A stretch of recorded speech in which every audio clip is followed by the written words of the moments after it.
The Mobile Bay National Estuary Program and the U.S. Army Corps of Engineers are teaming up on a new project. And this is so interesting. It turns dredged mud from the bay into a habitat that helps restore the coast. Meteorologist Sam Parker shows us how 3D printing is a part of the future in this month's Growing the Gulf Coast.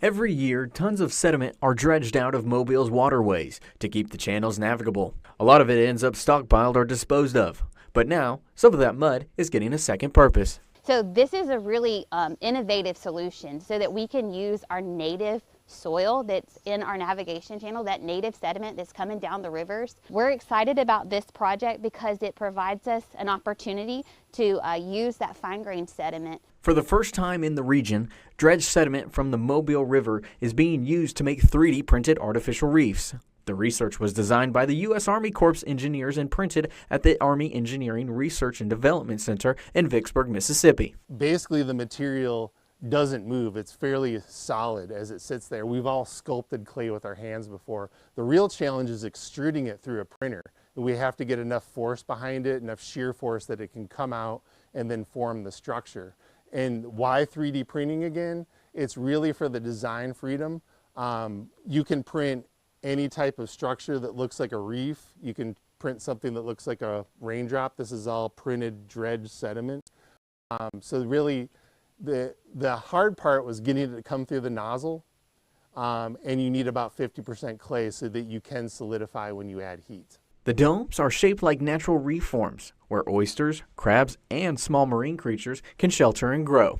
We are currently at one of the test sites where the 3D dome is being monitored by scientists. And over the next few months, they're going to be tracking two main things: whether the dome can hold up against storms, waves, and time, and also if marine life is starting to use the structure. We've had the reefs out and the shards out for a couple of months at this point, but as you know, we're moving into the winter, so this is not an ideal time for things to be active and to be settling.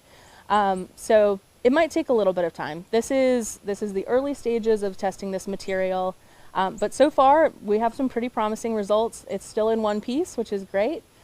We haven't lost too much mass, and we're really hopeful that this is a promising kind of endeavor in restoration. The teams are already exploring whether one of the printers could be built in Mobile, allowing the region to create reef structures on site using locally dredged material. The next steps are using a hopper, which is basically a big mixing device connected to this 9-foot robotic arm. So we're talking about a lot bigger structures and higher throughput, right? So you think about just taking buckets of sediment, pouring it into the hopper, and continuously printing on a conveyor belt. For now, the reefs are small, but if they survive the tests ahead and attract life, the mud-made 3D printed domes could be a game changer in protecting Mobile Bay and growing the Gulf Coast. In Mobile Bay, I'm Sam Parker alongside photojournalist Nick Johnson, WKRG News 5.